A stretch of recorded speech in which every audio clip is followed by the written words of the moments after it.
साहिब की जय।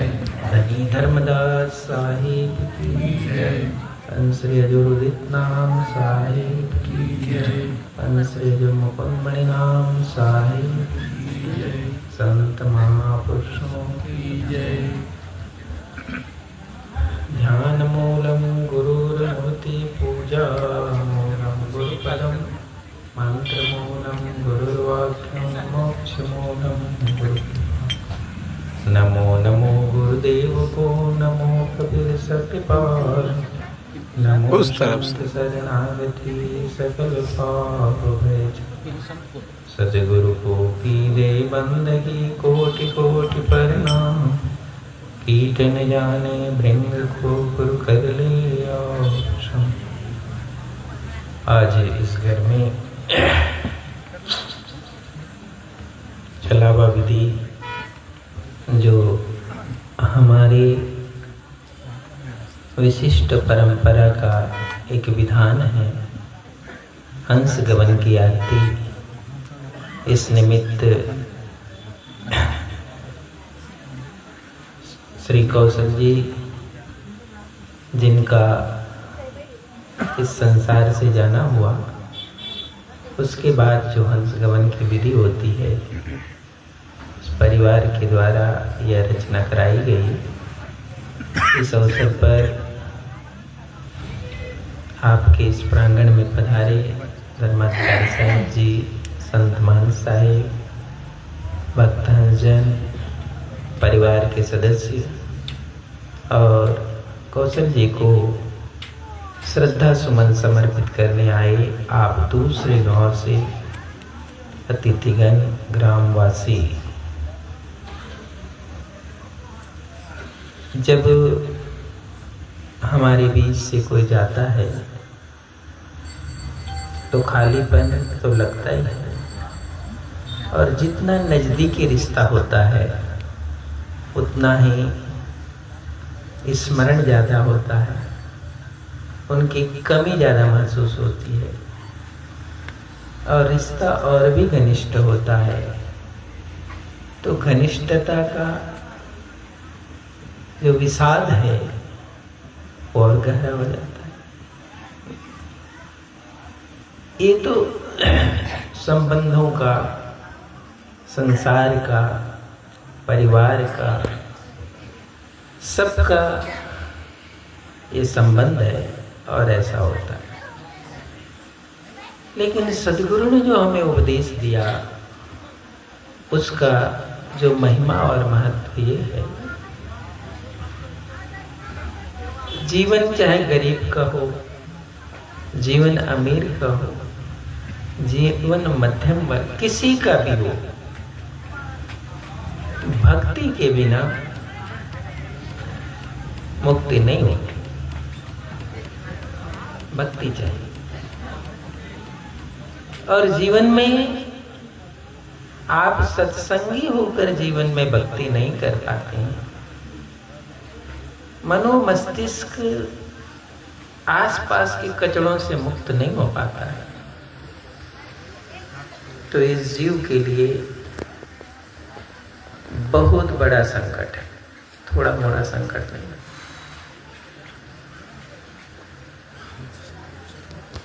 भक्त परिवार होने भर से नहीं होता है, भक्ति चाहिए, क्योंकि ये निज की यात्रा है, स्वयं की यात्रा है। अभी धर्माधिकारी साहब कह रहे थे, आजकल तो आने का समय हो सकता है, डॉक्टर बता देता है, परिवार के लोग सहयोग भी कर देते हैं आने वाले संतान का देख रेख, लेकिन जाने की यात्रा बिल्कुल निजी है, वो कोई सहयोग नहीं कर सकता। कोई भी एक पल तुम्हारे साथ नहीं जा सकता, कुछ भी कोई नहीं कर सकता, वो केवल निजी यात्रा है। इसलिए सद्गुरु की वाणी वचन को सुनकर परिवार को, जहां आप रहते हो, घर में जहां आप रहते हो, उनमें ऐसी अवस्था और व्यवस्था आपको बनाना चाहिए कि मेरी यात्रा अब अकेले की होने वाली है, तो सारे संबंध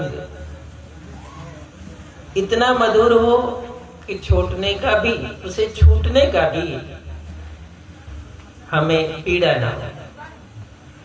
ये पीड़ा कब नहीं होती है?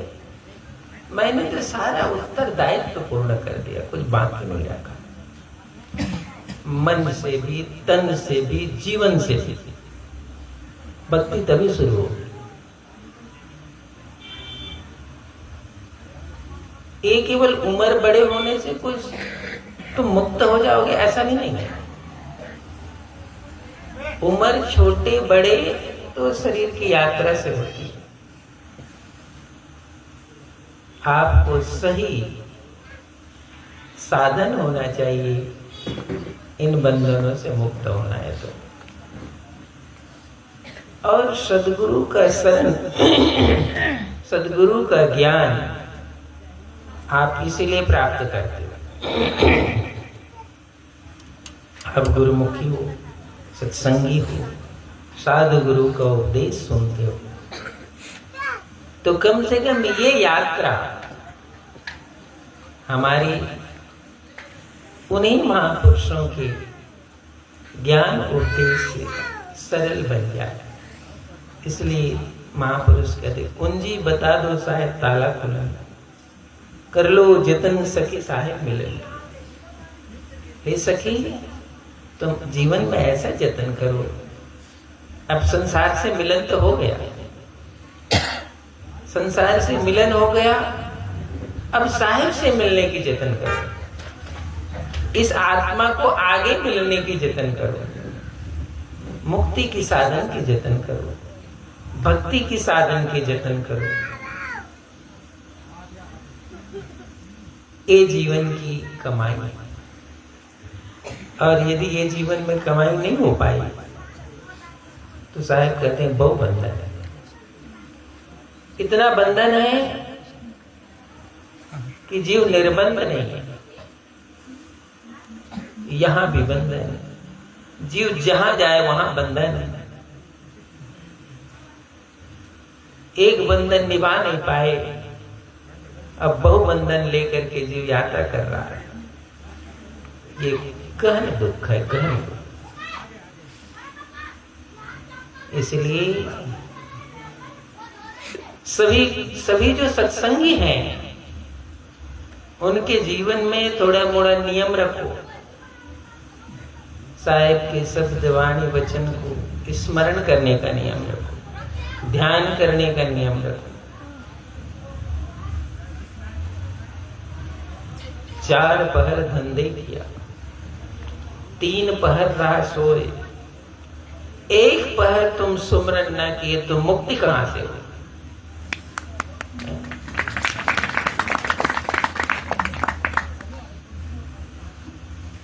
सुबह उठते ही वही कचड़ा फिर शुरू हो जाता है दिमाग में। न भक्ति की शुभ्रता है, न उसकी कोई सुगंधी है, न साहिब का कोई वाणी वचन है।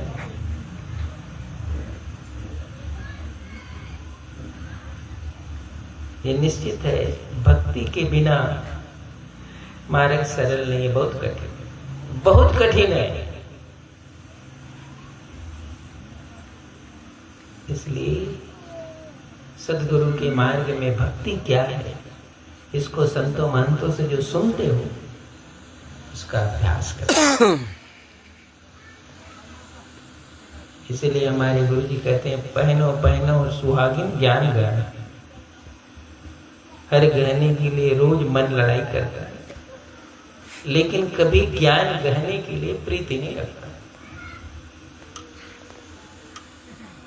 दूसरे गहने के लिए तो लड़ाई झगड़ा करता है मन में, ज्ञान गहना पहनने के लिए प्रीति नहीं जगा पाता, जीवन में नहीं जगा पाता और शरीर छूट जाता है। भक्ति अनुराग चाहिए। और ये झगड़ा भी तुम्हारा परिवार का तभी नहीं बेगा, थोड़ी मोड़ी भक्ति आएगी तो, क्योंकि उसमें सहन करने की शक्ति आती है। समझे? जितना भक्ति बढ़ेगी उतनी तुम सहनशील हो जाओगे। उतना तुम निष्प्रिय हो जाओ। तालाब में कितना ही गहरा पानी हो, जब उसमें कमल कीचड़ से बाहर निकलता है तो ऊपर ही जाएगा, बीच में रुकता नहीं। समझे? कमल का नियम है, चाहे 1 फीट पानी हो चाहे 1000 फीट पानी हो, वो कमल ऊपर ही जाएगा, वो बीच में रुकता नहीं। तुम्हारे अंदर जब भक्ति आएगी तो तुम भी कीचड़ से ही बाहर जाओगे। इसलिए उदाहरण दिया, जो साधु संसार में कमला जल माने।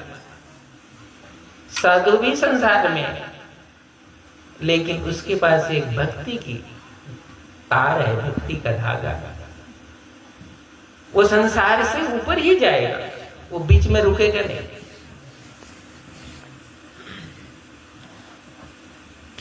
गुरुमुखी सत्संगी होने का ये साधन है। दूसरे को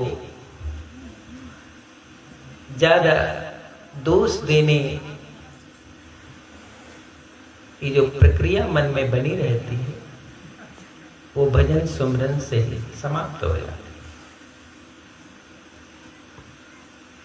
तो जिसका जीवन जिम्मेदारी से मुक्त है, कम से कम उनके जीवन में ये भजन की ताकत होनी चाहिए। ये तो विधि है, जिस विधि पर हंस गवन की विधि साहब करते हैं। तो साहब ने कहा ये मार्ग तो हंस के लिए, तो हंस बनोगे तभी तो मार्ग में आओगे। तुम हंस ही नहीं बनोगे तो मार्ग में कैसे आओगे? तुम हंसा बैठो। साहब कहते तुम हंसा बैठो पाठ में, शब्द सिंहासन पाठ में तुम हंसा बैठो। हे हंस, तुम शब्द के सिंहासन रूपी पाठ में बैठ। ये शब्द जो है आगे की यात्रा करेगा।